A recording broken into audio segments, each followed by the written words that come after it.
Hi all welcome back to my vlog ಅಂತ vlog ಶುರು ಮಾಡೋಣ ಅನ್ನೋಷ್ಟೊತ್ತಿಗೆ ನನ್ನ ಮಗ ಕೊಟ್ಟ ಟೆನ್ಷನ್ ಏನಂದರೆ ನನ್ನ ಗಾಡಿ ಬೈಕ್ ಕೀ ಸಿಗ್ತಿಲ್ಲ ಅಂದ್ಬಿಟ್ಟು. ಯಾಕಂದರೆ ಗಾಡಿ ಕೀ ಇರೋದೇ ಒಂದು ಆಲ್ರೆಡಿ ಕಳೆದಾಕಿದ್ದಾನೆ. ಇರೋ ಒಂದು ಸಿಕ್ಕಿಲ್ಲ ಅಂದರೆ ಗಾಡಿ ತೆಗಿಯೋಕ್ಕಾಗಲ್ಲ. ಅವನ್ನ ಕ್ಲಾಸಿಗೆ ಡ್ರಾಪ್ ಮಾಡಬೇಕು.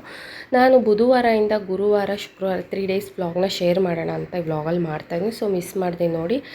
ಫೈನಲಿ ಹುಡುಕಿದ್ದಕ್ಕೆ ನಾನು ಹುಡುಕಿದ್ರೇ ಏನೇ ಆಗಲಿ ವಸ್ತು ಸಿಗೋದು. ಫೈನಲಿ ಗಾಡಿ ಕೀ ಸಿಕ್ತು. ಅವನ್ನ ಕ್ಲಾಸಿಗೆ ಕರ್ಕೊಂಡು ಹೋಗ್ತಾ ಇದ್ದೀನಿ. ಇದು ಬಂದು ಬುಧವಾರ ಸಂಜೆ ವ್ಲಾಗ್ ಆಗಿದೆ. ಸೊ ಅವನ್ನ ಬಿಟ್ಟು ಬಂದು ಸಂಜೆ ಬನ್ನಿ ಈಗ ಒಂದು ಒಳ್ಳೆ ಬೆಸ್ಟ್ ರಸಮ್ನ ಮಾಡ್ತಾಯಿದ್ದೀನಿ. ದಿಢೀರಂತ ತುಂಬಾ ಕಮ್ಮಿ ಇಂಗ್ರೀಡಿಯೆಂಟ್ಸ್ ಬಳಸಿ ಯಾವ ಥರ ಮಾಡೋದು ಅಂತ ನಿಮಗೆ ಶೇರ್ ಮಾಡ್ತೀನಿ. ಬ್ಯಾಚುಲರ್ಸ್ಗೂ ಕೂಡ ತುಂಬಾ ಈಸಿ ಆಗುತ್ತೆ. ಮನೇಲೇನು ತರಕಾರಿ ಇಲ್ಲದೆ ಸಾಂಬಾರು ಮಾಡೋಷ್ಟು ಟೈಮ್ ಇಲ್ಲದಾಗ ಈ ರೆಸಿಪಿನ ಮಾಡಿ ತುಂಬಾ ನಿಮಗೆ 10 ಮಿನಿಟ್ಸಲ್ಲೇ ಆಗಿಬಿಡುತ್ತೆ. ಸೊ ಬನ್ನಿ ಯಾವ ಥರ ಮಾಡೋದು, ಏನೆಲ್ಲ ಇಂಗ್ರೀಡಿಯೆಂಟ್ಸ್ ಬೇಕು ಅಂತ. 1-2 ಟೊಮೆಟೊ ಹಾಗೆ ನಿಂಬೆ ಗಾತ್ರದಷ್ಟು ಹುಣಸೆ ಹಣ್ಣನ್ನು ನೀರಲ್ಲಿ ಕಿವುಚಿ ಅದನ್ನು ಪಲ್ಪೆಲ್ಲ ತೆಕ್ಕೊಂಡು ಆ ನೀರಿಗೆ 3 ಸ್ಪೂನಷ್ಟು ಸಾಂಬಾರು ಪುಡಿನ ಹಾಕ್ಕೊಳ್ಳಿ. ಸೊ ನೋಡಿ, ಈ ಥರ ಸಾಂಬಾರು ಪುಡಿ ಹಾಕಿ ಮಿಕ್ಸ್ ಮಾಡಿ ಇಟ್ಕೊಳ್ಳಿ. ಏನೆಲ್ಲ ಇಂಗ್ರೀಡಿಯೆಂಟ್ಸ್ ಬೇಕು ಅಂತ ತೋರಿಸ್ತೀನಿ ನೋಡಿ. ಕರಿಬೇವು, ಹಾಗೇನು ಈರುಳ್ಳಿ, ಒಂದು ಜಜ್ಜಿರುವಂಥ ಬೆಳ್ಳುಳ್ಳಿ, ಸ್ವಲ್ಪ ಕೊತ್ತಂಬರಿ. ನಮ್ಮ ಮನೇಲಿ ಕೊತ್ತಂಬರಿ ಖಾಲಿಯಾಗಿತ್ತು. ನನ್ನದೇ ಹಾರ್ವೆಸ್ಟ್ ಮಾಡಿರೋವಂಥ ಪಾಟಲ್ಲಿ ಕೊತ್ತಂಬರಿನ ತೊಗೊಂಡಿದ್ದೀನಿ. ಈಗ ಒಂದು ಪಾತ್ರೆ ಇಟ್ಕೊಂಡು ನಾನಿಲ್ಲಿ 4 ಮೆಂಬರ್ಸ್ಗೆ 1 ಟೈಮ್ಗೆ ಆಗೋಷ್ಟು ಮಾಡ್ತಾಯಿದ್ದೀನಿ. ಎಣ್ಣೆ ಹಾಕ್ಕೊಂಡು ಸಾಸಿವೆ ಹಾಕ್ಕೊಂಡು ಜಜ್ಜಿರುವಂಥ ಬೆಳ್ಳುಳ್ಳಿನ ಹಾಕ್ಕೊಳ್ಳಿ. ಸ್ವಲ್ಪ ಬೆಳ್ಳುಳ್ಳಿ ರೋಸ್ಟ್ ಆಗ್ತಾ ಇದ್ದಂಗೆ ಈರುಳ್ಳಿನ ಹಾಕ್ಕೊಳ್ಳಿ. ಈರುಳ್ಳಿ ಬೆಳ್ಳುಳ್ಳಿ ಸ್ವಲ್ಪ ಎಲ್ಲನೂ ಕೂಡ ಎಣ್ಣೆಯಲ್ಲಿ ಚೆನ್ನಾಗಿ ಫ್ರೈ ಆಗಬೇಕು. ಈಗ ಕರಿಬೇವು ಹಾಕ್ಕೊಂಡು ಈ ಮೂರೂ ಎಲ್ಲ ಚೆನ್ನಾಗಿ ಫ್ರೈ ಆಗಬೇಕು. ಸೊ ಕರೆಂಟ್ ಹೋಗಿದೆ ನಮ್ಮ ಮನೆಯಲ್ಲಿ.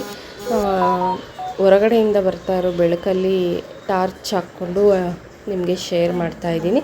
ಸೊ ಕ್ಲಿಯರಾಗಿ ಕಾಣಿಸ್ತಿಲ್ಲ ಅಂದರೆ ಅಡ್ಜಸ್ಟ್ ಮಾಡ್ಕೊಳ್ಳಿ. ಸೊ ಈಗ ಅದೆಲ್ಲ ಫ್ರೈ ಆದಮೇಲೆ ಆಗಲೇ ಮಿಕ್ಸ್ ಮಾಡಿ ಇಟ್ಕೊಂಡಿದ್ವಲ್ಲ ಸಾಂಬಾರು ಪುಡಿ, ಅದನ್ನು ಹಾಕ್ಕೊಂಡು ಈಗ ರುಚಿಗೆ ತಕ್ಕಷ್ಟು ಉಪ್ಪನ್ನು ಸೇರಿಸ್ಕೊಳ್ಳಿ. ಈಗ ಒಂದು ಸ್ವಲ್ಪ ಕುದಿ ಬರ್ತಾ ಇದ್ದಂಗೆ ಕೊತ್ತಂಬರಿನ ಆ್ಯಡ್ ಮಾಡಿಕೊಂಡು ಇನ್ನೊಂದು 2 ನಿಮಿಷ ಇದನ್ನು ಚೆನ್ನಾಗಿ ಕುದಿಸ್ಕೊಂಡ್ರೆ ಬಿಸಿಯಾದಂಥ ಖಾರ ಪುಡಿ ರಸ ಅಂತ ನಾವು ಕರಿತೀವಿ, ಖಾರ ಪುಡಿ ರಸ ರೆಡಿ ಆಯಿತು. ಸೊ ತುಂಬಾ ದಿಢೀರಂತ ಮಾಡಬೇಕಾದಲ್ಲಿ ಈ ರೆಸಿಪಿನ ಮಾಡಿ ತುಂಬಾ ಚೆನ್ನಾಗಿರುತ್ತೆ. ನಮ್ಮ ಮನೇಲಿ ತುಪ್ಪ ಖಾಲಿಯಾಗಿದೆ, ಹಂಗಾಗ್ಬಿಟ್ಟು ಕೆನೆನ ತೆಗೆದಿಟ್ಟಿದ್ದೀನಿ. ನಾನು ತುಪ್ಪ ಮಾಡಬೇಕು. ಸೊ ಈ ವ್ಲಾಗಲ್ಲೇ ಶೇರ್ ಮಾಡ್ತೀನಿ ನಾನು ಯಾವ ಥರ ಬೆಣ್ಣೆ ಮಾಡಿ ತುಪ್ಪ ಮಾಡೋದು ಅಂತ. ಸೊ ನೋಡಿ, ತುಂಬಾ ಹೊಟ್ಟೆ ಹಶ್ವಾಗ್ತಾ ಇದೆ. ಬನ್ನಿ ಈಗ ಬಿಸಿ ಅನ್ನಕ್ಕೆ ಸ್ವಲ್ಪ ತುಪ್ಪ ಹಾಕ್ಕೊಂಡು ಈ ರಸಮ್ನ ಬಡಿಸ್ಕೊಂಡು ತಿಂದರೆ ತುಂಬಾ ಚೆನ್ನಾಗಿರುತ್ತೆ. ನೀವು ಕೂಡ ಎಲ್ಲರೂ ಒಂದ್ಸತಿ ಟ್ರೈ ಮಾಡಿ. ಹೇಗಿತ್ತು ಅಂತಲೂ ಕೂಡ ನನಗೆ ಕಮೆಂಟ್ ಸೆಕ್ಷನಲ್ಲಿ ತಿಳಿಸಿ. ಈ ರಸಮ್ ಹೆಸರು ಬಂದು ಸಾಂಬಾರು ಪುಡಿಯಲ್ಲಿ ಮಾಡೋದಲ್ವ, ಹಂಗಾಗಿ ಖಾರ ಪುಡಿ ರಸ ಅಂತ ನಾವು ನಮ್ಮ ಅಮ್ಮಂಗೆ ತುಂಬಾ ಸ್ಪೆಷಲ್ಲು. ಇದು ನಮ್ಮಮ್ಮ ಹತ್ರ ನಾನು ಕಲ್ತಿದ್ದು. ಸೊ ಬುಧವಾರದ ವ್ಲಾಗ್ ಅಲ್ಲಿಗೆ ಹೆಣ್ಣು ಮಾಡಿ ನಾನಿಲ್ಲಿ ಗುರುವಾರದ ವ್ಲಾಗ್ನ ಕಂಟಿನ್ಯೂಸ್ ಆಗಿ ಈ 3 ಡೇಸ್ ವ್ಲಾಗ್ನ ಶೇರ್ ಮಾಡ್ತಾಯಿದ್ದೀನಿ. ಬುಧವಾರ ಗುರುವಾರ ಶುಕ್ರವಾರ ಫ್ರೈಡೇವರೆಗೂ ವ್ಲಾಗ್ ಕಂಟಿನ್ಯೂಸ್ ಆಗುತ್ತೆ. ಸೊ ನೋಡಿ, ಇಷ್ಟಪಡಿ ಲೈಕ್ ಮಾಡಿ ಶೇರ್ ಮಾಡಿ ಅಂತ ಕೇಳ್ತೀನಿ. ಹಾಗೆ ಗುರುವಾರ ಅರ್ಲಿ ಮಾರ್ನಿಂಗು ಬ್ರೇಕ್ಫಾಸ್ಟ್ಗೆ ರೆಡಿ ಮಾಡ್ಕೊಳ್ತಾ ಇದ್ದೀನಿ. ಗುರುವಾರ ಅಂದ್ರೇ ತುಂಬಾ ಕೆಲಸ ಇರುತ್ತೆ, ವಾರ ಮಾಡೋ ದಿವಸ ಆಗಿರೋ ಕಾರಣ. ಸೊ ಬನ್ನಿ, ಗುರುವಾರ ಮಾರ್ನಿಂಗು ನಾನಿಲ್ಲಿ ಬೆಂಡೆಕಾಯಿ ಪಲ್ಯ ಚಪಾತಿ ಮಾಡೋಣ ಅಂತ ಬೆಂಡೆಕಾಯಿನ ಫ್ರೈ ಮಾಡ್ಕೊಳ್ತಾ ಇದ್ದೀನಿ. ನಿಮ್ಗೇನಕ್ಕಪ್ಪ ಇದನ್ನು ಶೇರ್ ಮಾಡ್ತಾಯಿದ್ದೀನಿ ಅಂದರೆ, ಬೆಂಡೆಕಾಯಿ ಫ್ರೈ ಮಾಡುವಾಗ ತುಂಬಾ ಲೋಳೆ ಬರುತ್ತೆ. ಹಂಗಾಗ್ಬಿಟ್ಟು ಸ್ವಲ್ಪ 1/4 ಭಾಗ ಫ್ರೈ ಆದಮೇಲೆ ಈ ಥರ ಅರ್ಧ ನಿಂಬೆ ರಸನ ಹಾಕ್ಕೊಳ್ಳಿ. ಇದು ಬಂದು ನಮ್ಮ ಅಮ್ಮನ ಟ್ರಿಕ್ಸು. ಸೊ ನಿಮಗೂ ಯೂಸ್ ಆಗುತ್ತೆ ಅಂತ ಈ ಟಿಪ್ಸ್ನ ಶೇರ್ ಮಾಡ್ತಾಯಿದ್ದೀನಿ. ಸೊ ನೋಡಿ, ಲೆಮನ್ ಹಾಕಿದ್ಮೇಲೆ ಸ್ವಲ್ಪ ಒಂದು 5-10 ನಿಮಿಷ ನಿಧಾನ ಲೋ ಫ್ಲೇಮ್ ಇಟ್ಕೊಂಡು ಈ ಥರ ಫ್ರೈ ಮಾಡಿಕೊಂಡ್ರೆ ಖಂಡಿತ ಲೋಳೆ ಕಮ್ಮಿ ಆಗುತ್ತೆ, ನಿಮಗೆ ತುಂಬಾ ಈಸಿ ಆಗುತ್ತೆ. ಈಗ ಸ್ವಲ್ಪ ಬೆಂಡೆಕಾಯಿಗೆ ಸಾಲ್ಟನ್ನು ಕೂಡ ಆ್ಯಡ್ ಮಾಡ್ಕೊಳ್ಳಿ. ಸೊ ಖಂಡಿತ ನಿಮಗೆ ಶೇರ್ ಮಾಡಬೇಕು ಅಂತಲೇ ವ್ಲಾಗಲ್ಲಿ ಶೇರ್ ಮಾಡ್ತಾಯಿದ್ದೀನಿ. ನೋಡಿ, ಈಗ ಉಪ್ಪನ್ನು ಹಾಕಿ ಎರಡೂ ಮಿಕ್ಸ್ ಮಾಡ್ಕೊಂಡು ನೀಟಾಗಿ ಫ್ರೈ ಮಾಡಿಕೊಂಡ್ರೆ ನಿಮಗೆ ಲೋಳೆ ಅನ್ನೋದು ನೋಡಿ ಆಲ್ಮೋಸ್ಟ್ ಈಗ ಕಡಿಮೆ ಆಗ್ತಾ ಇದೆ. ನಿಂಬೆಹಣ್ಣು ಹಾಕಿ ಒಂದು 5 ಮಿನಿಟ್ಸ್ ಈ ಥರ ಫ್ರೈ ಮಾಡಿಕೊಂಡ್ರೆ ನಿಮಗೆ 3/4 ಭಾಗ ಲೋಳೆ, ಬೆಂಡೆಕಾಯಲ್ಲಿರುವಂಥ ಲೋಳೆ ಇರೋದೇ ಇಲ್ಲ.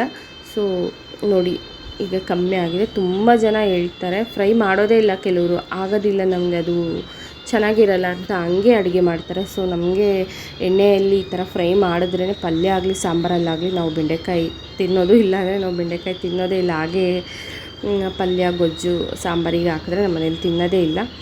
ಸೊ ಫೈನಲಿ ನೋಡಿ, ಉಪ್ಪು ಹಾಕಿದ್ಮೇಲೆ 5 ನಿಮಿಷ ಆದಮೇಲೆ ಇದನ್ನು ಪಲ್ಯಕ್ಕೆ ರೆಡಿ ಆದಂಗೆ ಲೆಕ್ಕ. Hi all, welcome back to my another new vlog. So ಹೇಗಿದ್ದೀರಾ? ಹೋಪ್ ನೀವೆಲ್ಲ ಚೆನ್ನಾಗಿದ್ದೀರಾ ಅಂತ ಭಾವಿಸ್ತೀನಿ. ಸೊ ಇವತ್ತಿನ ನಮ್ಮ ಮನೆಯಲ್ಲಿ ಗುರುವಾರದ ವ್ಲಾಗ್ ಇದಾಗಿದೆ. ಸೊ ಫೈನಲಿ ನೋಡಿ, ಪೂಜೆ ಎಲ್ಲನೂ ಆಯಿತು. ಶೇರ್ ಮಾಡ್ತೀನಿ ಈಗ ನಿಮಗೆ. ಪೂಜೆ ಮಾಡುವಾಗ ತೆಗ್ದಿದ್ದೀನಿ ವ್ಲಾಗ್ನ. ಸೊ ಹೇಗಿದ್ದೀರಾ? ಹೋಪ್ ನೀವೆಲ್ಲ ಚೆನ್ನಾಗಿದ್ದೀರಾ ಅಂತ ಭಾವಿಸ್ತೀನಿ. ಸೊ ಚಪಾತಿ ಮಾಡ್ತಾ ಇದ್ದೀನಿ. ಚಪಾತಿ ಸೇರೋಗುತ್ತೆ ನೋಡಿ. ಬೆಂಡೆಕಾಯಿ ಆಗಲೇ ತೋರಿಸಿದ್ನಲ್ಲ ಮಾರ್ನಿಂಗ್ ನಿಮಗೆ. ಬೆಂಡೆಕಾಯಿ ಪಲ್ಯ ಅಲ್ಲಿ ಚಪಾತಿ. ನಾನು ಬೆಂಡೆಕಾಯಿನ ಯಾವ ಥರ ಫ್ರೈ ಮಾಡ್ಕೊಳ್ತೀನಿ ಅಂತ ನೋಡಿದ್ರಲ್ಲ. ಬಟ್ ಇದು ನನ್ನ ಮಗನಿಗೆ ಚಪಾತಿ ಬಾಕ್ಸಿಗೆ ಅವ್ನು ಬರೋ ಅಷ್ಟೊತ್ತಿಗೆ ಮಾಡ್ತಾಯಿದ್ದೀನಿ. ನಾನು ಟಿಫನ್ ತಿಂತಾಯಿಲ್ಲ. ಏನಕ್ಕೆ ಅಂದರೆ ನಾನು ಟಿಫನಿಗೆ ಫ್ರೆಂಡ್ ಮನೆಗೆ ಹೋಗ್ತಾಯಿದ್ದೀನಿ. ಸೊ ಅವಳಿಗೂ ಬಾಕ್ಸ್ ತೊಗೊಂಡಿದ್ದೀನಿ, ಪಲ್ಯ ತೊಗೊಂಡಿದ್ದೀನಿ. ಸೊ ಸ್ವಲ್ಪ ಎಲಿಗೇಷನ್ಸ್ ಇದೆ ನನಗೂ ಅವಳಿಗೂ. ಸೊ ಕ್ಲಿಯರ್ ಮಾಡ್ಕೊಬೇಕು, ಅದಕ್ಕೆ ಹೋಗ್ತಾಯಿದ್ದೀನಿ. ಸೊ ಬನ್ನಿ, ಯಾವ ಫ್ರೆಂಡ್ ಮನೆಗೆ ಹೋಗ್ತಾ ಇರೋದು ಅಂತ ನಾನು ನಿಮಗೆ ಶೇರ್ ಮಾಡ್ತೀನಿ. Let's go. ಈಗ ಹೋಗ್ತಾ ಇದ್ದೀನಿ ಟಿಫನಿಗೆ. ಸೊ ಇವತ್ತಿನ ವ್ಲಾಗ್ ಯಾವ ಥರ ಇರುತ್ತೆ ಅಂತ ಮಿಸ್ ಮಾಡಿದೆ. ಕೊನೆವರೆಗೂ ನೋಡಿ, ಸಪೋರ್ಟ್ ಮಾಡಿ. ಹಾಗೆ ಯಾರೆಲ್ಲ ಸಬ್ಸ್ಕ್ರೈಬ್ ಮಾಡ್ಕೊಳ್ಳಿ ವಿಡಿಯೋ ನೋಡ್ತಾ ಇದ್ರೆ ಪ್ಲೀಸ್ ಸಬ್ಸ್ಕ್ರೈಬ್ ಮಾಡಿಕೊಂಡು ನನ್ನ ವಿಡಿಯೋ ವಾಚ್ ಮಾಡಿ. ಕಂಟಿನ್ಯೂ ಆಗುತ್ತೆ. ವ್ಲಾಗ್ನ ಮಿಸ್ ಮಾಡಿದೆ ನೋಡಿ. ಸೊ ನೋಡಿ, ಗುರುವಾರ ಅಂದಮೇಲೆ ನನಗೆ ಹಿಂದೆ ದಿವಸನೇ ಅಮ್ಮ ಈ ಥರ ಎಲ್ಲನೂ ಕೂಡ ರೆಡಿ ಮಾಡಿ ಇಡ್ತಾರೆ, ಪೂಜೆಗೆ ಬೇಕಾಗಿರುವಂಥ ಸಾಮಗ್ರಿಗಳನ್ನೆಲ್ಲ. ನೋಡಿ, ಈ ವಿಳೆದೆಲೆ ಅಮ್ಮನಿಗೆ ಗೊತ್ತಿರೋವ್ರ ಗಿಡದಲ್ಲಿ ಕಿತ್ಕೊಂಡ್ಬಂದಿದ್ದಾರೆ. ತುಂಬಾ ಚೆನ್ನಾಗಿ ಫ್ರೆಶ್ ಆಗಿರುತ್ತೆ ಅಲ್ಲಿ ವಿಳೆದೆಲೆ. ಒಂದೊಂದು ವಿಳೆದೆಲೆ ನನ್ನ ಹಂಗೆ ಎಷ್ಟು ಅಗಲ ದೊಡ್ಡ ದೊಡ್ಡ ವಿಳೆದೆಲೆನೂ ಕೂಡ ಇರುತ್ತೆ. ತುಂಬಾ ತಂದಿದ್ದಾರೆ. ಸ್ವಲ್ಪ ನನಗೆ ಎಷ್ಟು ಬೇಕೋ ಅಷ್ಟನ್ನು ಕಳ್ಸೋಕ್ಕೆ ಇಟ್ಕೊಂಡು, ಮಿಕ್ಕಿದ್ದು ಯಾರಾದರೂ ಎಲೆ ಅಡಿಕೆ ಹಾಕ್ತಾರಲ್ಲ ಅವರಿಗೆ ಕೊಟ್ಬಿಡ್ತಾರೆ ಅಮ್ಮ. ಸೊ ಫೈನಲ್ಲಾಗಿ ನೋಡಿ, ಗುರುವಾರದ ಪೂಜೆ ನಮ್ಮ ಮನೆಯಲ್ಲಿ ಈ ಥರ ಮಾಡಿ ಆಯಿತು. ಮನೆಯಲ್ಲಿ ಪೂಜೆ ಮಾಡಿದ್ರೇ ಏನೋ ಒಂಥರ ನೆಮ್ಮದಿ. ಸೊ ಇದನ್ನೆಲ್ಲ ಮುಗಿಸಿ ನಾನು ಫ್ರೆಂಡ್ ಮನೆಗೆ ಹೊರಟೆ. ಯಾವಾಗ ಏನು ಇಷ್ಟು ನೀಟಾಗಿ ಇಟ್ಕೊಂಡಿದ್ಯಾ ಮನೆ? ಚೆನ್ನಾಗಿದೆಯಾ? ಸುಮ್ಮನೆ ಏನಾಗಿಲ್ಲ. ನೀನು ನ್ಯಾಚುರಲ್ ಬ್ಯೂಟಿ, ನ್ಯಾಚುರಲ್ ಫಿಗರ್. ಮತ್ತು ಯಾವಾಗ ವೀಡಿಯೋ ಮಾಡಲ್ಲ ಅಂತ ಹೇಳ್ತೀಯಲ್ಲ, ಯಾಕೆ ಹೇಳ್ತೀಯಾ? ನೋಡಿ, ಫೈನಲಿ ಅವಳು ವೀಡಿಯೋ ಮಾಡಬೇಡ ಅಂತ ಇದ್ದಲ್ಲ, ಆದರೂ ನಾನು ವೀಡಿಯೋ ಮಾಡ್ತಾಯಿದ್ದೀನಿ. ಏನೂ ಇಲ್ಲ, ಹೆಣ್ಮಕ್ಳು ಅಂದಮೇಲೆ ನಾವು ಎಲ್ಲರೂ ನೋಡ್ತಾರೆ ಅಂದಾಗ ಸ್ವಲ್ಪ ನೋಡೋಕ್ಕಾದ್ರೂ ಲಕ್ಷಣವಾಗಿ ಕಾಣಬೇಕು ಅನ್ನೋ ಆಸೆ ಪ್ರತಿಯೊಬ್ಬರದ್ದು ಅದೇ ಇರುತ್ತೆ ಅಲ್ವಾ. ಸೊ ಮಲ್ಲಿಗೆ ಹೂವು ದೊಡ್ಡ ಗಿಫ್ಟ್ ಬೇಕೇನೆ, ಮುಡ್ಕೋ 3 ದಿವಸ. ಬಟ್ ಅವಳು ಚೆನ್ನಾಗೇ ಇದ್ದಾಳೆ, ಬೇಡ ಅಂದು. ಸೊ ಅವಳು ಗೊತ್ತಿಲ್ಲದೇ ವ್ಲಾಗ್ ಶೂಟ್ ಮಾಡ್ಕೊಂಡು ಬಂದೆ. ಈಗ ಬಂದು ಅವಳು ಇಲ್ಲಿ ಬ್ರೇಕ್ಫಾಸ್ಟ್ಗೆ ಬಂದು ಅಕ್ಕಿ ರೊಟ್ಟಿ ಕಾಯಿ ಚಟ್ನಿ ಬ್ರೇಕ್ಫಾಸ್ಟ್ಗೆ ಕರೆದಿದ್ಲು. ನನಗೆ ತುಂಬಾ ಇಷ್ಟ ಅಂತ ನಾನು ಬೆಂಡೆಕಾಯಿ ಪಲ್ಯನ ತೊಗೊಂಡು ಬಂದಿದ್ದೆ. ಸೊ ಕೂತ್ಕೊಂಡು ಇವತ್ತಿನ ಬ್ರೇಕ್ಫಾಸ್ಟ್ ಈ ಥರ ಮುಗಿಸಿದ್ವಿ. ಇನ್ನು ಹೊರಡಬೇಕು ನಾನು. ಏನಪ್ಪ ಅವಳು ಬಾಯಲ್ಲೇ ಹೇಳಿಸ್ಬೇಕಿತ್ತು ಎಲಿಗೇಷನ್ಸ್ ಏನಂತ, ಬಟ್ ಅವಳು ಹೇಳೋ ಸ್ಥಿತಿಯಲ್ಲಿ ಇರಲಿಲ್ಲ. ನಾನೇ ಹೇಳ್ಬಿಡ್ತೀನಿ. ಏನಪ್ಪ ಅಂದರೆ ಏನೂ ಇಲ್ಲ, ನೀನು ಸರಿಯಾಗಿ ಮರ್ತೋಗ್ಬಿಟ್ಟಿದ್ದೀವಿ ಹೊಸ ಮನೆಗೆ ಹೋದಾಗಿಂದ. ನನಗೆ ಸರಿಯಾಗಿ ಮಾತಾಡಲ್ಲ, ನಾನು ನಿನಗೆ ಫ್ರೆಂಡ್ ಅಲ್ಲ. ಎಲ್ಲರೂ ಫ್ರೆಂಡ್ಸು ಹೆಚ್ಚಾಗ್ಬಿಟ್ರು, ಎಲ್ಲರೂ ವೀಡಿಯೋ ಮಾಡ್ತೀಯ, ನನ್ನನ್ನು ಯಾವತ್ತಾದರೂ ವೀಡಿಯೋ ಮಾಡಿದ್ಯಾ ಅಂತ ಈ ಥರ ಸಣ್ಣ ಪುಟ್ಟ. But daily once morning first call ಅವಳದೇ ಆಗಿರುತ್ತೆ. ಅವಳಾದರೂ ಮಾಡ್ತಾಳೆ, ನಾನಾದರೂ ಮಾಡ್ತೀವಿ. ಬೆಳಗ್ಗೆನೇ ಮಾತಾಡೋದೇ ನಾವಿಬ್ಬರು. ಬಟ್ ಅದನ್ನು ಅವಳು ಲೆಕ್ಕಕ್ಕಿಡಲ್ಲ, ಸುಮ್ಮನೆ ತಮಾಷೆಗೆ ಅಂತಾಳೆ. ಅಂದ್ರೂ ನನ್ನ ಮೇಲೆ ತುಂಬಾ ಕೇರಿಂಗ್ ಅವಳಿಗೇನೆ ಇರೋದು. ಕನ್ಸಂಟ್ ಅಂತಾರಲ್ವ, ಆ ಥರ. ಸೊ ಫೈನಲಿ ನೋಡಿ, ಅವಳು ಏನೆಲ್ಲ ಬಾಕ್ಸಿಗೆ ಕಟ್ಟಿದ್ದಾಳೆ. ನನಗೆ ಮಧ್ಯಾಹ್ನಕ್ಕೆ ಅಕ್ಕಿ ರೊಟ್ಟಿ ಇಷ್ಟ ಅಂದ್ಬಿಟ್ಟು ಅಕ್ಕಿ ರೊಟ್ಟಿ ಚಟ್ನಿನ ಕೊಟ್ಟಿದ್ದಾಳೆ, ಕಾಯಿ ಚಟ್ನಿ. ಹಾಗೆ ಊರಿಂದ ಸ್ವಲ್ಪ ಕಾಳನ್ನ ತಂದಿದ್ರಂತೆ, ಅದನ್ನು ಕೂಡ ಕೊಟ್ಟಳು ನನಗೆ. ಸ್ವಲ್ಪ ಹುರುಳಿಕಾಳು ಮತ್ತು ಅವರೆಕಾಳನ್ನ ಕೊಟ್ಟಿದ್ದಾಳೆ ಸ್ವಲ್ಪ. ಸೊ ಈ ಎರಡೂ ಕೂಡ ತುಂಬಾ ಚೆನ್ನಾಗಿರುತ್ತೆ ಸಾಂಬಾರಿಗೆ ಎಲ್ಲ. ಅಮ್ಮನಿಗೆ ತುಂಬಾ ಇಷ್ಟ ಅವರೆಕಾಳು, ನನಗೆ ಹುರುಳಿಕಾಳು ತುಂಬ ಇಷ್ಟ, ಮೊಳಕೆ ಕಾಳು ಸಾಂಬಾರಿಗೆ ಎಲ್ಲನೂ ಕೂಡ. ಫೈನಲಿ ಇದನ್ನೆಲ್ಲ ತೊಗೊಂಡು ಈಗ ಈ ಫ್ರಿಜ್ಜಲ್ಲಿ ಇಟ್ಟು ಕೂತಿದ್ದೀನಿ. ಸೊ ನೋಡಿ, ಈಗ ಮಧ್ಯಾಹ್ನ ಆಗ್ತಾ ಬರ್ತಾಯಿದೆ. ಮಧ್ಯಾಹ್ನ ಲಂಚ್ಗೆ ಏನು ಮಾಡಬೇಕು ಅಂತ ಯೋಚನೆ ಮಾಡ್ತಾಯಿದ್ದೀನಿ. ಸಿಂಪಲ್ಲಾಗಿ ಕ್ವಿಕ್ಕಾಗಿ ಒಂದು ಹೆಲ್ದಿ ರೆಸಿಪಿನ ಮಾಡೋಣ ಅಂದ್ಬಿಟ್ಟು. ಸೊ ನೋಡಿ, ನಿಮ್ಮ ಅಕ್ಕ ಮಾತು, ನಮ್ಮ ಗುಂಡಣ್ಣ ಬಂದಿದ್ದಾನೆ ಮನೆಗೆ. ಅವನು ವಾಟರ್ ಮೆಲನ್ ಕಟ್ ಮಾಡ್ತಿದ್ದಾನೆ. ಸೊ ಏನಕ್ಕೆ ಇಷ್ಟು ಬೇಗ ಬಂದಿದ್ದಾನೆ ಅಂದರೆ, ಚಾಕು ಚಪ್ಪು ಅವನಿಗೆ ಹಾಫ್ ಡೇ ಬೇಗ ಬಂದುಬಿಡ್ತಾನೆ. ಸೊ ಎಲ್ಲೋ ಒಂದು ಕಡೆ ಬೇಜಾರಾಗುತ್ತೆ. ಇವನಿಗೆ ಟ್ರಿನಿಟಿ ಕ್ಲಾಸಸ್ ನಡೀತಾ ಇದೆ. ಒಂದು ವಾರ ಅಷ್ಟೇ ಅವನು ಹಾಲಿಡೇ ಅಂತ ಮನೇಲಿದ್ದು ಚಿಕ್ಕವನು. ಇವನಿಗೂ ಕೂಡ ಹಾಫ್ ಡೇ ಸ್ಕೂಲ್ ಶುರು ಆಗಿದೆ. ಟ್ರಿನಿಟಿ ಕ್ಲಾಸಸ್ ಅಂದರೆ ಅವ್ರು ಯಾವುದ್ರಲ್ಲಿ ವೀಕ್ ಇದ್ದಾರೆ ಅದನ್ನು ರೀಕ್ಲಾಸ್ ಥರ ಹಾಫ್ ಡೇ ತೊಗೊಳ್ತಾ ಇದ್ದಾರೆ. ದೊಡ್ಡವನಿಗಂತೂ ಫುಲ್ ಡೇ ಕ್ಲಾಸು. ಪಾಪ 10th ಆಗಿರೋದ್ರಿಂದ ಹಾಲಿಡೇನೇ ಇಲ್ಲ. ಎಲ್ಲೋ ಒಂದು ಕಡೆ ಬೇಜಾರಾಗುತ್ತೆ ಮಕ್ಕಳಿಗೆ. ಮುಂಚೆ ಎಲ್ಲ ಹೇಳ್ತಿದ್ವಿ ನಾವು 8th 9th ಅಷ್ಟೇ ನಿಮ್ಮನ್ನು ಟ್ರಿಪ್ಸು ಟ್ರಾವೆಲ್ ಅಂತ ಸುತ್ತಾಡೋದು, ಆಮೇಲೆ ತುಂಬಾ ನಿಮಗೆ ಕಷ್ಟ ಆಗುತ್ತೆ ಅಂತ. ಸದ್ಯಕ್ಕೆ ಅದು ನಿಜಾನೇ ಆಗೋಯ್ತು. ಸೊ ನೋಡೋಣ ಮಧ್ಯಾಹ್ನ ಲಂಚಿಗೆ ಏನು ಮಾಡಬೇಕಂತ ಥಿಂಕ್ ಮಾಡ್ತಾಯಿದ್ದೀನಿ. ಸೊ ನೋಡಿ ನಮ್ಮಮ್ಮ ನನಗೆ ಏನು ಕೊಟ್ಟಿದ್ದಾರೆ, ಗೆಸ್ ಮಾಡಿ ಏನಿರ್ಬೋದು ಇದು ಅಂತ. ಹಲೋ, ಏನಿರ್ಬೋದು ಇದು ಅಂತ ನಮ್ಮಮ್ಮ ಏನು ಕೊಟ್ಟಿದ್ದಾರೆ ಅದನ್ನು ಅಮ್ಮ ಅಂದರೆ ಲಂಚಿಗೆ ಬೆಸಲ್ಬೇಳೆ ಹಾಕ್ಬಿಟ್ಟು ಸೋಯಾಬೀನ್ ಹಾಕ್ಬಿಟ್ಟು ಪಲಾವ್. ಬೆಸಲ್ಬೇಳೆ ಅದು ತೆಲುಗು. ಅವನಿಗೆ ಇಷ್ಟ ಆಗಿರೋದನ್ನ ಅವ್ನು ಕೇಳ್ತಾ ಇದ್ದಾನೆ. ಸೋಯಾ ಚಂಕ್ಸ್ ಹಾಕ್ಬಿಟ್ಟು ಪಲಾವ್ ಮಾಡ್ತೀನಿ ಹೆಸ್ರು ಬೇಳೆಯಲ್ಲೇ, ಅದು ಅವನಿಗೆ ತುಂಬಾ ಇಷ್ಟ, ಮಾಡಿಕೊಡ್ಲಿ ಅಂತ ಹೇಳ್ತಾ ಇದ್ದಾನೆ. ಸಾರಿ, ನಾನು ಅದನ್ನ ಮಾಡೋದಿಲ್ಲ ಇವತ್ತು. ನಿನಗಿಷ್ಟ ಆದಾಗ ನನಗಿಷ್ಟ ಆಗಲ್ಲ, ಬೇಡ. ಸೊ ನೋಡಿ, ನನಗೆ ಅಮ್ಮ ಕುಡಿಯೋಕೆ ಕೊಟ್ಟಿರೋದಲ್ವಾ ಈ ಡ್ರಿಂಕ್. ಏನಂದರೆ ತುಂಬ ಮಿಡ್ನೈಟಲ್ಲಿ ನೈಟು ಹೊಟ್ಟೆ ನೋವು ಬಂದು ನನಗೆ. ಸೊ ಏನಕ್ಕೆ ಹೊಟ್ಟೆ ನೋವು ಅಂದರೆ ಈ ಥರ ಫ್ರಿಜ್ ವಾಟ್ರು ಹಾಗೆ ಐಸ್ ಕ್ರೀಮ್ಸ್ ಎಲ್ಲ ತಿಂದು ಮಿಕ್ಸಸ್ ಆಫ್ ಓವರ್ ಹೀಟ್ ಆಗಿಬಿಟ್ಟಿದೆ. ಮಿಡ್ನೈಟಲ್ಲಿ ಹೊಟ್ಟೆ ನೋವು ಬಂದು ತುಂಬ ತೊಂದರೆ ಕೊಟ್ಟೆ ಅಮ್ಮನಿಗೆ. ಭಯನೇ ಪಟ್ಬಿಟ್ರು ಏನಾಯಿತು ಅಂತ. ಸೊ ಹಂಗಾಗ್ಬಿಟ್ಟು ಅಮ್ಮ ಹೆಸ್ರು ಬೇಳೆನ ನೆನೆಸ್ಬಿಟ್ಟು ಅದರದ್ದು ನೀರನ್ನ ಸೋಕ್ ಮಾಡಿ ಕೊಟ್ಟಿದ್ದಾರೆ. ಕುಡಿಯೋಕ್ಕೆ ತುಂಬಾ ಕೆಟ್ಟದಾಗಿರುತ್ತೆ. ಹೆಸ್ರು ಬೇಳೆ ತಿನ್ನೋಕ್ಕೆ ಚೆನ್ನಾಗಿರುತ್ತೆ, ಅದ್ರ ವಾಟರ್ ಕುಡಿಯೋಕ್ಕೆ ತುಂಬ ಚೆನ್ನಾಗಿರೋದಿಲ್ಲ. ಸೊ ಈ ವಾಟರ್ ಮೇಲೆನೂ ಅಷ್ಟೇ ತುಂಬಾ ಹೀಟು. ಅಮ್ಮ ಜಾಸ್ತಿ ತಿನ್ನಬೇಡ ಅಂತ ಹೇಳಿದ್ದಾರೆ. ಸೊ ಸ್ಟಮಕ್ ಪೇನ್ ಇರೋದ್ರಿಂದ. ಸೊ ಯಾರಿಗೆಲ್ಲ ಗೊತ್ತು ಇದು ಕರೆಕ್ಟಾ? ದೊಡ್ಡವ್ರು ಹೇಳೋದು ಆಲ್ಮೋಸ್ಟ್ ಎಲ್ಲನೂ ಕರೆಕ್ಟ್ ಇರುತ್ತೆ, ಅದನ್ನು ನಾವು ಪಾಲಿಸ್ಬೇಕಷ್ಟೇ. ಆಗಿನ ಅವರ ಟ್ರಿಕ್ಸ್ ಅದೆಲ್ಲನೂ ಕರೆಕ್ಟೇ. ಸೊ ನಮ್ಮಮ್ಮ ಅವರು ನೋಡಿ, ಮುಂಚೆ ನಾವು ಚಿಕ್ಕ ಮಕ್ಕಳಿದ್ದಾಗ ನಮ್ಮ ಥರ ಈ ಥರ ಎಲ್ಲ ಅಂದಿದ್ದು ನೋಡಿದ್ದು ಕೇಳೇ ಇಲ್ಲ ನಾವು. ಅವ್ರು ಆರೋಗ್ಯವಾಗಿ ಎಷ್ಟು ಚೆನ್ನಾಗಿರ್ತಿದ್ರು. ಸೊ ನಮ್ಮ ಆರೋಗ್ಯನ ಕಾಪಾಡೋಕ್ಕೆ ಎಷ್ಟೆಲ್ಲ ಕಷ್ಟಪಡ್ತಾರೆ.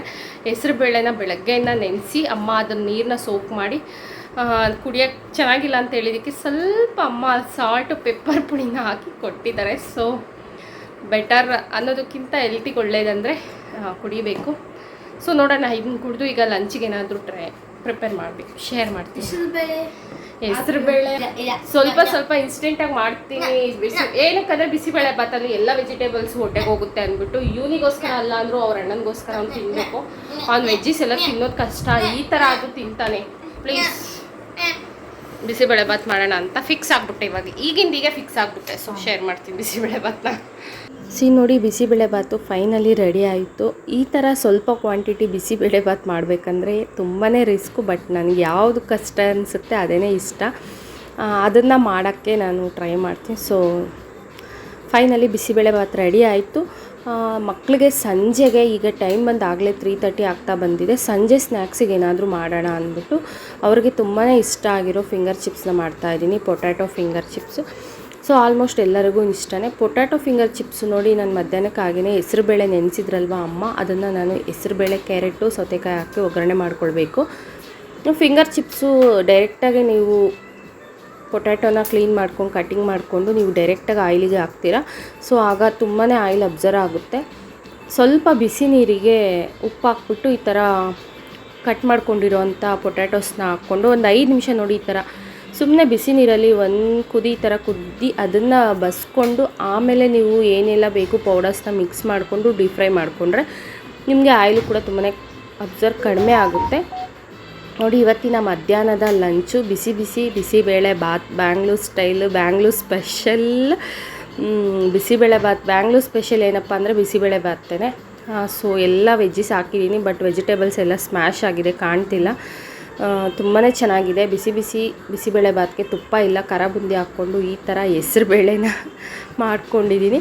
ಫೈನಲಿ ಊಟ ಆಯಿತು. ಈಗ ಟೈಮ್ ಬಂದು 4:10, 4:20 ಆಗ್ತಾಯಿದೆ. ನನ್ನ ಮಗ 4ಗೆ ಬರ್ತಾನೆ ದೊಡ್ಡವನು. ಅವ್ನು ಬಂದು ಬಿಸಿಬೇಳೆ ಭಾತನ್ನ ತಿಂದಾದಮೇಲೆ ಸಂಜೆ ಮಕ್ಕಳಿಗೆ ಸ್ನ್ಯಾಕ್ಸಿಗೆ ಇನ್ನು ಮಾಡ್ತಾ ಇರೋದು ಪೊಟ್ಯಾಟೊ ಫಿಂಗರ್ ಚಿಪ್ಸು. ನೋಡಿ, ಏನೆಲ್ಲ ಮಸಾಲಾಸ್ ಬೇಕು ಅಂದರೆ ಇದಕ್ಕೆ ಜಾಸ್ತಿ ಮಸಾಲಾಸ್ ಹಾಕಬಾರ್ದು. ಚೆನ್ನಾಗಿ ಎಣ್ಣೆ ಕಾದ್ಮೇಲೆ ಸ್ವಲ್ಪ ಕಾರ್ನ್ಫ್ಲೋರು ಹಾಗೆ ಸ್ವಲ್ಪ ಚಿಲ್ಲಿ ಪೌಡರು, ಸಾಲ್ಟನ್ನು ಹಾಕಿದ್ದೀನಿ. ಜಾಸ್ತಿ ಮಸಾಲಾಸ್ ಹಾಕಿದ್ರೆ ಫಿಂಗರ್ ಚಿಪ್ಸು ಟೇಸ್ಟನ್ನು ಹೋಗ್ಬಿಡುತ್ತೆ. ನೋಡಿ, ನಾನು ಸ್ವಲ್ಪ ಬೇಯಿಸ್ಕೊಂಡಿರೋದಕ್ಕೆ ಕಾರಣ ಚೆನ್ನಾಗಿ ಕ್ರಿಸ್ಪಿಯಾಗಿ ನಿಮಗೆ ಫ್ರೈ ಆಗುತ್ತೆ. ಡಬಲ್ ರೋಸ್ಟ್ ಬೇಕಿದ್ದರೆ ಮಾಡ್ಕೊಳ್ಳಿ. ನಾನು ಹಾಗೆಯೇ ಸ್ವಲ್ಪ ಮುಕ್ಕಾಲು ಭಾಗ ಫ್ರೈ ಆದಮೇಲೆ ತೆಕ್ಕೊಂಡು ಮತ್ತೆ ಸೆಕೆಂಡ್ ಟ್ರಿಪ್ ಹಾಕ್ತೀನಲ್ವ ಅದನ್ನು ತೆಗೆದು ಎರಡೂ ಮತ್ತೆ ಇನ್ನೊಂದು ಸತಿ ಫ್ರೈ ಮಾಡ್ತೀನಿ. ಆಗ ಚೆನ್ನಾಗಿ ಫ್ರೈ ಆಗುತ್ತೆ. ನೋಡಿ ನಾನು ಎಣ್ಣೆ ಹಾಕಿದ್ದಿದ್ದೆ ಕಡಿಮೆ, ಎಲ್ಲ ಎಣ್ಣೆನೂ ಹಾಗೇ ಇದೆ. ಏನಕ್ಕಪ್ಪ ಅಂದರೆ ನಾನು ಸ್ವಲ್ಪ ಬಾಯ್ಲ್ ಮಾಡ್ಕೊಂಡು ಆದಮೇಲೆ ಫ್ರೈ ಮಾಡ್ತಾಯಿದ್ದೀನಲ್ವ ಪೊಟ್ಯಾಟೋಸು, ಹಂಗಾಗ್ಬಿಟ್ಟು ನಿಮ್ಗೆ ಆಯಿಲು ಕೂಡ ಕಡಿಮೆ ಅಬ್ಸರ್ವ್ ಆಗುತ್ತೆ. ಕ್ರಿಸ್ಪಿಯಾಗಿ ಕೂಡ ಫಿಂಗರ್ ಚಿಪ್ಸು ತಿನ್ನೋಕ್ಕೆ ಸ್ವಲ್ಪ ಹೊತ್ತು ಇಟ್ಟರೂ ಅದು ಕ್ರಿಸ್ಪಿಯಾಗಿಯೇ ಇರುತ್ತೆ. ಫೈನಲಿ ಎಲ್ಲ ಫಿಂಗರ್ ಚಿಪ್ಸ್ ಆದಮೇಲೆ ಸ್ವಲ್ಪ ಇದಕ್ಕೆ ಚಾಟ್ ಮಸಾಲಾನ ಮಿಕ್ಸ್ ಮಾಡಿಕೊಂಡ್ರೆ ಕೆಚಪ್ಪು ಇಲ್ಲ ಮಯೋನೀಸ್ ಎರಡೂರ ಜೊತೆನೂ ಸರ್ವ್ ಮಾಡ್ಕೊಂಡು ತಿಂದರೆ ತುಂಬಾ ಚೆನ್ನಾಗಿರುವಂಥ ಸಂಜೆ ಸ್ನ್ಯಾಕ್ಸ್ ರೆಡಿ ಆಗಿದೆ. ನಮ್ಮ ಮಕ್ಕಳಿಗಂತೂ ತುಂಬಾ ಇಷ್ಟ.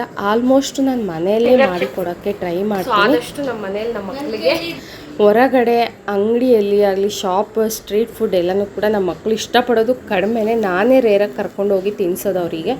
ಆಲ್ಮೋಸ್ಟ್ ಅವ್ರ ಮನೆಯಲ್ಲಿ ನಾನು ಮಾಡಿಕೊಡೋದನ್ನೇ ಇಷ್ಟಪಡ್ತಾರೆ. ಈಗೂ ಕೇಳ್ತಾ ಇದ್ದೀನಿ, ನಿನಗೆ ಸ್ಟ್ರೀಟ್ ಫುಡ್ ಇಷ್ಟನಾ, ನಾನು ಮಾಡೋದು ಇಷ್ಟನಾ ಅಂತ. ಸ್ಟ್ರೀಟ್ ಅವ್ರು ಇಷ್ಟಪಡೋದೇ ಇಲ್ಲ, ತಿನ್ನಬೇಕಾ ತಿಂತಾರೆ ಅಷ್ಟೇ. ಇದನ್ನು ನೀನೇ ಮನೇಲಿ ಮಾಡಿದ್ರೆ ಬೆಸ್ಟ್ ಮಮ್ಮಿ ಅಂತಾರೆ. ಸೊ ಮಕ್ಕಳಿಗೆ ಆದಷ್ಟು ನಾವು ಮನೆಯಲ್ಲಿನೇ ಎಲ್ಲನೂ ಕೂಡ ಮಾಡಿ ಕೊಡೋಕ್ಕೆ ಟ್ರೈ ಮಾಡಿ. ನಾವು ಎಷ್ಟೇ ಬ್ಯುಸಿ ಇದ್ರೂ ಅವರಿಗೋಸ್ಕರ ಅಂತ ನಾವು ಇಷ್ಟೆಲ್ಲ ಮಾಡುವಾಗ ಮೇಯ್ನ್ ಬೇಕಾಗಿರೋದು ಒಂದು ಹೆಲ್ದಿ ಫುಡ್ಡನ್ನು ಕೊಡಬೇಕು, ಅದು ಟೇಸ್ಟಿಯಾಗಿ. ಮಕ್ಕಳಂದಮೇಲೆ ಹೊರಗಡೆ ಫುಡ್ನ ಇಷ್ಟಪಡೋದು ಖಂಡಿತ ನಿಜನೇ. ನಾವೇ ಇಷ್ಟಪಡ್ತೀವಿ, ಇನ್ನು ಅವ್ರು ಇಷ್ಟಪಡಲ್ವ.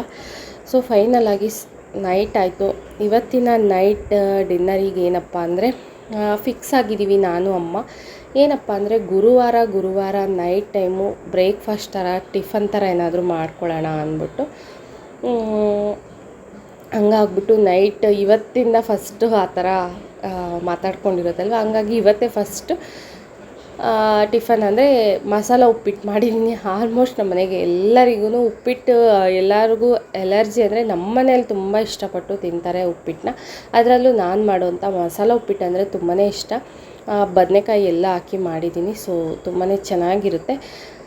ಗುರುವಾರದ ವ್ಲಾಗ್ನ ಇಲ್ಲಿಗೆ ಹೆಂಡ್ ಮಾಡಿ ನಾನು ಫ್ರೈಡೇ ವ್ಲಾಗ್ನ ಕಂಟಿನ್ಯೂ ಆಗಿ ಶೇರ್ ಮಾಡ್ತೀನಿ. ನೋಡಿ ಈಗ ಬಂದು ಫ್ರೈಡೇ ಅರ್ಲಿ ಮಾರ್ನಿಂಗ್ ಅಂದರೆ ಇವಾಗ 7:30 8:30 ಆಗಿದೆ. ನೋಡಿ ಬೆಣ್ಣೆನ ಕಡ್ದಿದ್ದೀನಿ, ಕೆನೆನ ಎಪ್ಪಾಕಿ ಅದನ್ನು ಕಡ್ದು ಬೆಣ್ಣೆನ ತೆಗ್ದು ಪ್ರಾಸೆಸ್ ಎಲ್ಲನೂ ಕೂಡ ಫಿನಿಶ್ ಆಗಿದೆ. ಸೊ ಸ್ವಲ್ಪ ಬೆಣ್ಣೆ ನನ್ನ ಮಕ್ಕಳಿಗೆ ಎತ್ತಿಟ್ಟಿದ್ದೀನಿ, ಅವರಿಗೆ ಬೆಣ್ಣೆ ಬ್ರೆಡ್ಡು ದೋಸೆಗೆ ಇಷ್ಟ ಅಂತ.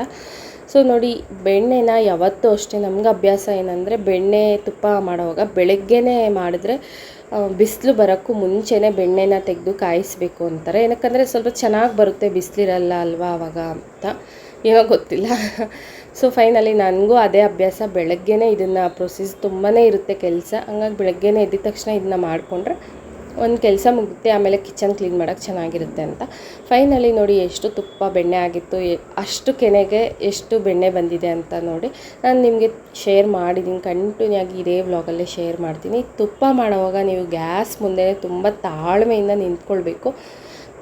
ಸ್ಟಾರ್ಟಿಂಗಲ್ಲಿ ನೀವು ಬೆಣ್ಣೆ ಪಾತ್ರೆ ಇಟ್ಟಾಗ ಹೈ ಫ್ಲೇಮ್ ಇಡಿ, ತುಂಬ ಲೋ ಫ್ಲೇಮ್ ಇಡಬಾರ್ದು. ನೋಡಿ ಬ್ಲ್ಯಾಕಾಗಿ ಕಾಣಿಸ್ತಿದೆ ಅಲ್ವಾ, ಅದು ಬಂದು ಲವಂಗ. ನಾನೊಂದು 2 ಲವಂಗನ ಹಾಕಿದ್ದೀನಿ ತುಪ್ಪದಲ್ಲಿ. ನನಗೆ ಅದು ಅಭ್ಯಾಸ ಲವಂಗ ಹಾಕಿ. ಏನಕ್ಕಪ್ಪ ಅಂದರೆ ನೀವು ಎಷ್ಟೇ ದಿವಸ ಸ್ಟೋರ್ ಮಾಡಿ ಇಟ್ಕೊಂಡ್ರೆ ಸ್ವಲ್ಪ ಕ್ರಷ್ ಮಾಡಿ ಲವಂಗನ 2 ಹಾಕಿದ್ದೀನಿ. ಸ್ಟೋರ್ ಮಾಡಿ ಇಟ್ಕೊಂಡ್ರು ನಿಮಗೆ ತುಪ್ಪ ಸ್ಮೆಲ್ ಕೆಡೋದಿಲ್ಲ, ಎಷ್ಟೇ ದಿವಸ ಆದರೂ ಅದೇ ಸ್ಮೆಲ್ ಇರುತ್ತೆ. ಆ ಥರ ಎಲ್ಲ ಆಗಲ್ಲ ಅಂದ್ಬಿಟ್ಟು ಲವಂಗ ಮತ್ತು ಏಲಕ್ಕಿ ವೀಳ್ಯದೆಲೆನ ಹಾಕ್ತೀನಿ. ಸೊ ಲವಂಗನ ಹಾಕಿದ್ದೀನಿ. ಈ ಥರ ಕುದಿಯೋವಾಗನೇ ಲವಂಗ ಹಾಕ್ಬಿಟ್ರೆ ಅದ್ರ ಫ್ಲೇವರ್ ಎಲ್ಲನೂ ಕೂಡ ತುಪ್ಪಕ್ಕೆ ಜಾಸ್ತಿನೂ ಹಾಕಬಾರ್ದು. ಇಷ್ಟೊಂದು ತುಪ್ಪಕ್ಕೆ ನಾನು 2 ಲವಂಗನ ಹಾಕಿದ್ದೀನಿ. ಕ್ವಾಂಟಿಟಿ ನೋಡಿಕೊಂಡು ಲವಂಗನ ಮಿಕ್ಸ್ ಮಾಡ್ಕೊಳ್ಳಿ. ನೋಡಿ ತುಂಬ ಐ ಫ್ಲೇಮಲ್ಲಿನೇ ತುಪ್ಪನ ಮಾಡ್ಕೊಳ್ಬೇಕು. ನನಗೆ ಐ ಫ್ಲೇಮ್ ಇಡೋದಂದ್ರೇ ಅಲರ್ಜಿ. ಫೈನಲಾಗಿ 3/4 ಭಾಗ ಆಗಿದೆ. ಈ ನೊರೆ ಎಲ್ಲ ಕಮ್ಮಿ ಆದರೆ ನೋಡಿ ತುಪ್ಪ ಆಗಿದೆ ಅಂತ. ಫೈನಲಿ ತುಪ್ಪ ಆದಮೇಲೆ ಪಕ್ಕಕ್ಕಿಟ್ಟು ಇವತ್ತಿನ ಮಾರ್ನಿಂಗ್ ಬ್ರೇಕ್ಫಾಸ್ಟ್ಗೆ ಆನಿಯನ್ ದೋಸೆನ ಮಾಡ್ತಾಯಿದ್ದೀನಿ. ಬೆಣ್ಣೆ ತೆಗೆದಿಟ್ಟಿದ್ದೀನಲ್ವ, ಬೆಣ್ಣೆ ಹಾಕ್ಕೊಂಡು ತಿನ್ನೋಣ ಆನಿಯನ್ ದೋಸೆ ಅಂತ. ಸೊ ನೋಡಿ ಫೈನಲಿ ನಮ್ಮ ಮಕ್ಕಳಿಗೆ ಮಾರ್ನಿಂಗ್ ಬ್ರೇಕ್ಫಾಸ್ಟಿಗೆ ಆನಿಯನ್ ದೋಸೆ ಹಾಗೆ ಅದ್ರ ಜೊತೆಗೆ ತುಪ್ಪನ ಹಾಕ್ಕೊಂಡು ತಿಂತಾಯಿದ್ರೆ ಚಟ್ನಿಯಲ್ಲಿ ಡಿಪ್ ಮಾಡ್ಕೊಂಡು ತುಂಬ ಚೆನ್ನಾಗಿರುತ್ತೆ. ಇವ್ರಿಗೆ ಆನಿಯನ್ ದೋಸೆ ಚಟ್ನಿ ಸಾಂಬಾರು ಇಷ್ಟಪಡಲ್ಲ, ಡೈರೆಕ್ಟ್ ಹಾಗೇ ತಿಂತಾರೆ. ಕ್ವಾಂಟಿಟಿ ನೋಡಿಸ್ತೀನಿ ಬನ್ನಿ ತುಪ್ಪ ಎಷ್ಟಾಗಿದೆ ಅಂತ. ನೋಡಿ ಇದನ್ನು ಮೇಲೆ ಇದೆ ಅಲ್ವಾ ಗಸಿಗೆ ಸ್ವಲ್ಪ ಸಕ್ಕರೆ ಹಾಕ್ಕೊಂಡು ತಿಂದರೆ ತುಂಬಾ ಕೋವ ತಿಂದಂಗಿರುತ್ತೆ, ಚೆನ್ನಾಗಿರುತ್ತೆ. ಇಲ್ಲಾಂದರೆ ಬಿಸಿ ಅನ್ನನ ಮಿಕ್ಸ್ ಮಾಡ್ಕೊಂಡು ಸಾಲ್ಟ್ ಹಾಕ್ಕೊಂಡು ತಿಂದರೂ ಚೆನ್ನಾಗಿರುತ್ತೆ. ಸೊ ನಮ್ಮ ಮನೇಲಿ ಯಾರೂ ಇಷ್ಟಪಡೋದಿಲ್ಲ, ನಾವು ಯಾರೂ ತಿನ್ನೋದು ಇಲ್ಲ. ಸೊ ನೋಡೋಣ, ಸ್ವಲ್ಪ ತೊಗೊಂಡು ನಾನು ತುಪ್ಪ ಹಾಕ್ಕೊಂಡು ತಿಂತೀನಿ. ಟೇಸ್ಟ್ ಚೆನ್ನಾಗಿರುತ್ತೆ, ವೇಸ್ಟ್ ಮಾಡಬಾರ್ದು ಅಂತ. ಸೊ ಎಷ್ಟೆಲ್ಲ ಕಷ್ಟಪಟ್ಟು ನಾನು ಕೆನೆನ ಸ್ಟೋರೇಜ್ ಮಾಡಿ ಇಟ್ಟಿರ್ತೀನಿ ಗೊತ್ತಾ. ಸೊ ಫೈನಲಿ ನೋಡಿ ದೊಡ್ಡ ಬಾಕ್ಸಲ್ಲಿ ಅರ್ಧ ಭಾಗ ತುಪ್ಪ ಬಂದಿದೆ. ತುಪ್ಪ ಎಲ್ಲ ಆದಮೇಲೆ ಇವತ್ತು ಸಮ್ಮರ್ ಆದಮೇಲೆ ಬಿಸಿಲು ಇದೆ, ಸಮ್ಮರ್ ಆದಮೇಲೆ ಸ್ವಲ್ಪ ಪೊಟ್ಯಾಟೊ ಚಿಪ್ಸ್ ಎಲ್ಲನೂ ಈಗನೇ ಅಲ್ವಾ ಸೊಂಡಿಗೆ ಚಿಪ್ಸ್ ಎಲ್ಲ ಮಾಡ್ಕೊಳ್ಳೋ ಈ ಬಿಸಿಲಲ್ಲೇ ಮಾಡ್ಕೊಳ್ಳೋದು. ನಮ್ಮ ಮನೆಯಲ್ಲಿ ಪೊಟ್ಯಾಟೊ ಚಿಪ್ಸ್ನ ಇಷ್ಟಪಡ್ತಾರೆ ನಂಚ್ಕೊಳ್ಳೋಕ್ಕೆಲ್ಲನೂ ಕೂಡ. ಹಂಗಾಗ್ಬಿಟ್ಟು ಆಲೂಗಡ್ಡೆ ಸೊಂಡಿಗೆನ ಮಾಡೋಣ ಅಂದ್ಬಿಟ್ಟು ಕುದಿಯೋಕ್ಕೆ ನೀರನ್ನು ಬಿಸಿ ನೀರನ್ನ ಇಟ್ಟಿದ್ದೀನಿ. ಸೊ ನೋಡಿ ನೀರು ಕಲರ್ ತುಂಬ ಇದೆ ಅಂತ ಭಯ ಬೀಳಬೇಡಿ. ನಾನು ನೀರಿಗೆ ಸ್ವಲ್ಪ ಚಿಲ್ಲಿ ಪೌಡರು ಹಾಗೆ ಉಪ್ಪನ್ನು ಹಾಕಿದ್ದೀನಿ. ತುಂಬ ಜನ ಉಪ್ಪು ಮಾತ್ರ ಹಾಕ್ತಾರೆ, ಚಿಲ್ಲಿ ಪೌಡರ್ ಹಾಕಲ್ಲ. ನನಗೆ ಸ್ವಲ್ಪ ಇಷ್ಟ ಸ್ಪೈಸ್ ಅಂದರೆ, ಹಂಗಾಗಿ ಸ್ವಲ್ಪ ಚಿಲ್ಲಿ ಪೌಡರ್ನ ಹಾಕಿದ್ದೀನಿ. ಚೆನ್ನಾಗಿ ನೀರು ಕುದ್ಮೇಲೆ ಈ ತೊಳೆದು ಮತ್ತು ವಾಶ್ ಮಾಡ್ಕೊಂಡು ತುರಿದು ಮತ್ತೊಂದು ಸತಿ ವಾಶ್ ಮಾಡ್ಕೊಂಡಿರೋ ಪೊಟ್ಯಾಟೋಸ್ನ ಸ್ವಲ್ಪ ಸೈಜ್ ಆಲೂಗಡ್ಡೆ, ದೊಡ್ಡ ಆಲೂಗಡ್ಡೆನ ತೊಗೊಂಬರ್ಬೇಕು ನೀವು ಚಿಪ್ಸ್ ಮಾಡೋಕ್ಕೆ, ಅದು ಚೆನ್ನಾಗಿ ಬರುತ್ತೆ. ಸ್ವಲ್ಪ ನೀರು ಜಾಸ್ತಿ ಆಗಿದೆ ಅಂತ ಸ್ವಲ್ಪ ಬಸ್ಕೊಳ್ತಾ ಇದ್ದೀನಿ. ಈಗ ಇದನ್ನು ಹಾಕಿ ಆದಮೇಲೂ ಅಷ್ಟೇ ಜಾಸ್ತಿ ಹೊತ್ತು ಬೇಯಿಸ್ಕೋಬಾರ್ದು. ನೀವು ಗ್ಯಾಸ್ ಮುಂದೆನೇ ನಿಂತ್ಕೊಂಡು ಒಂದು 5-10 ನಿಮಿಷ ಈ ಥರ ಕೆಳಗಡೆ ಇರೋದನ್ನ ಮೇಲೆ ಮಾಡಿಕೊಂಡು ಒಂದು 10 ಮಿನಿಟ್ಸು ಬೇಕಾಗಿಲ್ಲ ಅನಿಸುತ್ತೆ, ಸುಮ್ಮನೆ ಒಂದು ಕುದಿ ಬಂದರೆ ಸಾಕು. ತೆಳ್ಳಗೆ ನಾವು ಚಿಪ್ಸ್ನ ಹಾಕ್ಕೊಂಡಿರ್ತೀವಲ್ವ, ಹಂಗಾಗಿ ಬೇಗನೆ ಬೇಯ್ಕೊಬಿಡುತ್ತೆ. ಸ್ವಲ್ಪ ಎಕ್ಸ್ಟ್ರಾ ನೀರನ್ನು ತೆಕ್ಕೊಂಡು ನೋಡಿ ಈ ಥರ ಬಸ್ಕೊಂಡು ನಾವು ಕೈಯಲ್ಲಿ ಮುಟ್ಟಿದ್ರೆ ನಿಮಗೆ ಗೊತ್ತಾಗ್ಬಿಡುತ್ತೆ ಅದು ಬೆಂದಿದೆ ಅಂತ. ಸೊ ಈಗ ಇದನ್ನು ತುಂಬಾ ಬಿಸಿಲಿರೋ ಟೆರೆಸ್ ಮೇಲೆ ತೊಗೊಂಡು ಬಂದಿದ್ದೀವಿ. ಕವರ್ ಮೇಲೆ ಹಾಕಿದ್ರೆ ಬೇಗನೆ ತೆಗೆಯೋವಾಗ ಈಸಿ ಆಗುತ್ತೆ. ನಮ್ಮ ಮನೇಲಿ ಪ್ಲಾಸ್ಟಿಕ್ ಕವರ್ ಇಲ್ಲ, ಹಂಗಾಗಿ ಡೈರೆಕ್ಟ್ ಸೀರೆ ಮೇಲೆ ಹಾಕಿ ಬಂದಿದ್ದೀವಿ. ಸೊ ಅದನ್ನು ಹಾಕಿ ಮಧ್ಯಾಹ್ನ ನಮ್ಮ ಮಕ್ಕಳನ್ನ ಕರ್ಕೊಂಡು ನಾನು ಸ್ವಿಮ್ಮಿಂಗ್ ಕ್ಲಾಸಿಗೆ ಬಂದೆ. ಸೊ ನಮ್ಮ ಚಿಕ್ಕವನು ತುಂಬಾ ಹಠ ಮಾಡ್ತಿದ್ದಾನೆ, ಸ್ವಿಮ್ಮಿಂಗ್ ಕ್ಲಾಸಿಗೆ ಜಾಯಿನ್ ಮಾಡು ಅಂದ್ಬಿಟ್ಟು. ಸೊ ಒನ್ಸ್ ನೋಡ್ಕೊಂಬರೋಣ ಹೇಗಿದೆ, ಅವನ್ನ ಜಾಯಿನ್ ಮಾಡೋಣ. ಈಗ ಮಾಡಿದ್ರೆ ನನಗೆ ಇಬ್ಬರನ್ನ ಒಂದೇ ಸತಿ ಸೇರಿಸ್ಬೇಕು. ನನಗೆ ಒಬ್ರಿಗೊಂಥರ ಪಾರ್ಶಾಲಿಟಿ ಮಾಡೋಕ್ಕಾಗಲ್ಲ, ಏನೇ ಆಗಲಿ. ಸೊ ನೋಡೋಣ. ಅವ್ನು ನೋಡಿ ಇಲ್ಲಿ ಸ್ವಲ್ಪ ತಾಡಬೇಕಿತ್ತು, ಆಡೋಕ್ಕೆ ಟೈಮಿಂಗ್ಸ್ ಆಗಿದೆ ಅಂದಿದ್ದಕ್ಕೆ ಸ್ವಲ್ಪ ಸಿಟ್ಟು ಮಾಡ್ಕೊಂಡಿದ್ದಾನೆ. ಫೀಸಿನ ಸ್ಟ್ರಕ್ಚರ್ ಎಲ್ಲ ತೋರಿಸಿದ್ನಲ್ವ, ಸೊ ಎಲ್ಲ ಕಡೆ ಕಂಪೇರ್ ಮಾಡಿದ್ರೆ ಅಲ್ಲೇ ಬೆಸ್ಟ್ ಅನಿಸುತ್ತೆ. ಸೊ ನೋಡೋಣ, ಕೇಳಿಕೊಂಡು ಎಲ್ಲ ಬಂದಿದ್ದೀನಿ, ಜಾಯಿನ್ ಮಾಡಬೇಕು. ಸೊ ಬಂದಿದ್ದೆ ನೈಟು ಮನೆಯಲ್ಲೇ ಸ್ವಲ್ಪ ನಮ್ಮ ಮನೇಲಿ ಪುಟಾಣಿ ಇಂಡೋರ್ ಪ್ಲ್ಯಾಂಟ್ಸ್ನ ಇಟ್ಕೊಂಡಿದ್ದೀನಿ. ಈ ಸಮ್ಮರಿಗೆ ನಮಗೆ ಎಷ್ಟು ನೀರು ಕುಡಿದ್ರೂ ದಾಹ ಆಗುತ್ತೆ ಪಾಪ, ಅವಕ್ಕೂ ರೀಫ್ರೆಶ್ ಆಗಬೇಕಲ್ವ. ಸ್ವಲ್ಪ ಎಲ್ಲ ಪ್ಲ್ಯಾಂಟ್ಸನ್ನು ತೊಳೆದ್ಬಿಟ್ಟು ಇಡೋಣ ಅಂದ್ಬಿಟ್ಟು ಸುಮ್ಮನೆ ನೀರು ಚಿಮ್ಕಿಸಿ ಅದರಲ್ಲಿರುವಂಥ ಸ್ವಲ್ಪ ಎಕ್ಸ್ಟ್ರಾ ಎಲ್ಲನೂ ಬಿಸಿಲಿಗೆ ಒಂಥರ ಆಗಿರುತ್ತಲ್ವ, ವಾಟ್ರಲ್ಲಿಕ್ಕಿರೋ ಪ್ಲ್ಯಾಂಟ್ಸ್ ಎಲ್ಲ ವಾಟರ್ ಚೇಂಜ್ ಮಾಡಿ ಈ ಥರ ಎಲ್ಲನೂ ಕೂಡ ನೀರು ಚಿಮ್ಕಿಸಿ ಮತ್ತೆ ಅದನ್ನು ಅದರ ಪ್ಲೇಸಿಗೆ ಇಡ್ತಾಯಿದ್ದೀನಿ. ಸೊ ರೀಫ್ರೆಶ್ ಥರ ಒಂದು ಮಂತಿಗಾದರೂ ಒಂದು ಸತಿ ಮಾಡಬೇಕು. ಬಟ್ ನಾನು ಸ್ವಲ್ಪ ಜಾಸ್ತಿ ದಿವಸನೇ ಆಗ್ಬಿಟ್ಟಿತ್ತು, ಹಂಗಾಗ್ಬಿಟ್ಟು ಹಾಗೆ ಅದಕ್ಕೆ ಎಕ್ಸ್ಟ್ರಾ ವಾಟ್ರನ್ನ ಆ್ಯಡ್ ಮಾಡ್ತಾಯಿದ್ದೆ. ಈ ಥರ ಫುಲ್ ವಾಶ್ ಮಾಡಿ ಚೇಂಜ್ ಮಾಡಿರಲಿಲ್ಲ. ಇವತ್ತು ಯಾಕೋ ಆ ಪ್ಲಾಂಟ್ಸ್ಗಳನ್ನೆಲ್ಲ ನೋಡಿ ನನಗೇ ಒಂಥರ ಫೀಲ್ ಆಯಿತು, ಅವು ನನ್ನ ಮುಖ ನೋಡ್ತಿದೆ ಅಂತ. ಯಾಕಂದರೆ ಬೆಳಗ್ಗೆ ಎದ್ದಿದ ತಕ್ಷಣ ನಾನು ಮಾತಾಡೋ ಮಕ್ಕಳಂದರೆ ಅವೇನೇ ಮನೆಯಲ್ಲಿ. ಎಲ್ಲದಕ್ಕೂ ಸ್ವಲ್ಪ ನೀರನ್ನು ಹಾಕ್ತಾ ಅವ್ರ ಜೊತೆ ಸ್ವಲ್ಪ ನೋಡ್ತಾಯಿದ್ರೆ ಮನೆ ವೈಬ್ಸೇ ಚೇಂಜ್ ಆಗಿರುತ್ತೆ, ಖುಷಿ ಅನಿಸುತ್ತೆ. ನಮ್ಮ ಮನೇಲಿ ಇಂಡೋರ್ ಪ್ಲ್ಯಾಂಟ್ಸ್ ಇಷ್ಟನ್ನು ಇಟ್ಕೊಂಡಿದ್ದೀನಿ. ನೈಟಿಗೆ ಅಮ್ಮ ಅಡುಗೆ ಏನು ಮಾಡಿದ್ದಾರೆ, ಸೊಪ್ಪು ಸಾರು ಅನಿಸುತ್ತೆ, ಸೊಪ್ಪು ಸಾರು ಮುದ್ದೆ ಅಮ್ಮ ಊಟಕ್ಕೆ ಬಡಿಸ್ತಾ ಇದ್ದಾರೆ. ಅಷ್ಟೊತ್ತಿಗೆ ನಾನು ಪ್ಲ್ಯಾಂಟ್ಸ್ನ ನನಗೆ ಯಾವಾಗ ಮಾಡಬೇಕು ಅನಿಸುತ್ತೋ ಆವಾಗ ಮಾಡ್ಕೊತೀನಿ. ಡೇ ಟೈಮ್ ಆಗೋದೇ ಇಲ್ಲ. ಮತ್ತು ಇವಾಗ ಬೇಡ ನಾಳೆ ಡೇ ಅಂದರೆ ಅದು ಮತ್ತೆ ನಾಳೆ ಮರೆತು ಬಿಡ್ತೀನಿ. ಹಂಗಾಗಿ ಯಾವಾಗ ನನಗೆ ಅನಿಸ್ಬಿಡುತ್ತೋ ಆವಾಗ ಮಾಡಿಬಿಡ್ಬೇಕು. ಅಮ್ಮ ಬೈತಿದ್ದಾರೆ ಒಂದು ಕಡೆ, ಊಟ ತಿನ್ನೋ ಟೈಮಲ್ಲಿ ಇದನ್ನು ಇಟ್ಕೊಂಡು ಕೊಟ್ಟಿದ್ದೀಯಾ, ಬೇಗ ಬಾ ಊಟ ಮಾಡೋ ಟೈಮಲ್ಲಿ ಇದು ಬೇಕಾ ನಿನಗೆ ಅಂತ. ಸೊ ಪರವಾಗಿಲ್ಲ, ಒಂದು 10 ಮಿನಿಟ್ಸ್ ಹಾಫ್ ಆನ್ ಅವರ್ ಆಯಿತು ನಾನು 10 ಮಿನಿಟ್ಸ್ ಅಂದು. ಸೊ ನನಗೆ ಏನೇ ಕೆಲಸ ಮಾಡಲಿ ಅಲ್ಲಿ ಅದನ್ನು ಸ್ವಚ್ಛವಾಗಿ ಮಾಡೋದು, ಒಂದು ಕೆಲಸನ ಮಾಡಿದಾಗ ಅದನ್ನು ಕರೆಕ್ಟಾಗಿ ಫಿನಿಷ್ ಮಾಡಬೇಕು. ಸೊ ನೋಡಿ ಈ ಪ್ಲ್ಯಾಂಟ್ ಸ್ಟ್ಯಾಂಡ್ ತೊಗೊಂಡು ನಾನು ತುಂಬ ದಿವಸ ಆಯಿತು, ತುಂಬ ಚೆನ್ನಾಗಿದೆ. ನಮ್ಮ ಮನೆಗೆ ಯಾರೇ ಬರಲಿ ಕೇಳ್ತಾರೆ. ಸೊ ಇವತ್ತಿನ ವ್ಲಾಗ್ ಇದಾಗಿತ್ತು. ಸೊ ಹೋಪ್ ಈ ವ್ಲಾಗ್ ನಿಮ್ಮೆಲ್ಲರಿಗೂ ಇಷ್ಟ ಆಗಿದೆ ಅಂದ್ಕೊಳ್ತಾ 3 ಡೇಸ್ ವ್ಲಾಗ್ನ ಶೇರ್ ಮಾಡಿದ್ದೀನಿ.